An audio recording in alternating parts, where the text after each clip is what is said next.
I just had a patient who is 40 years old, or actually she's turning 40 in March. And she's in her early first trimester of her pregnancy, about 13 weeks.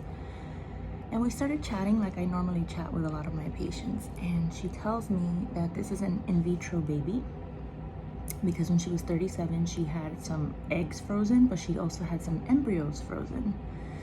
So I asked her, okay, you know, do you have a partner like that you froze the embryos with? Like, she says, no, I don't have a partner. I used a donor sperm. And she said it was a very difficult decision, that it took a lot of mental strength to make that decision, because this is not the sperm coming from a man that you're with, a man that you love, a man that you plan to have a life with. And I can understand that. And that really puts things into perspective. But the truth of the matter is, I used to work for an in vitro doctor, so I'm familiar with people who go through things like this, where they have donor eggs, donor fetuses, all embryos, all this sort of thing. And the truth of the matter is, at least in a donor situation, you can look at the credentials. In other words, does this man have psychological issues, health issues? You know, you can pick someone that is genetically well, because the sad part about this is that so many women, and this was a beautiful woman. I mean, she's almost 40 and she does not look like it. She looks like she's 31, 32. She hasn't found her partner yet.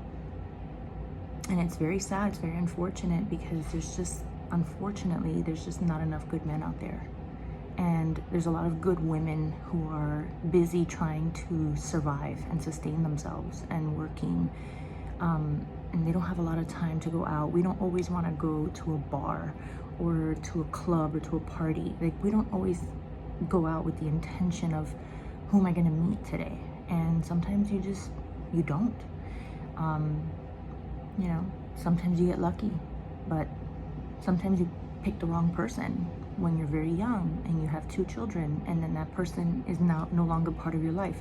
So in reality, what difference does it make other than that person providing financial care for the children? Some men disappear and don't do that. So what difference is it from having a sperm donor? Like, really,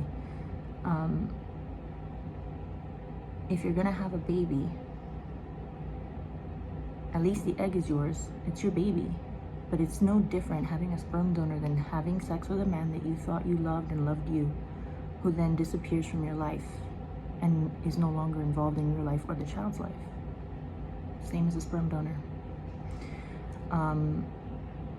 Or not being with that man anymore because that man is with a different woman now. Okay, maybe he provides a check, maybe he provides care, maybe he's involved in raising the kids, you have shared custody, but he's not in your life. So those babies were made with the sperm of a man that has nothing to do with you anymore. So at the end of the day, they're your babies. And if a man really loves you, if a man comes into your life and loves you, he's gonna love your children as well.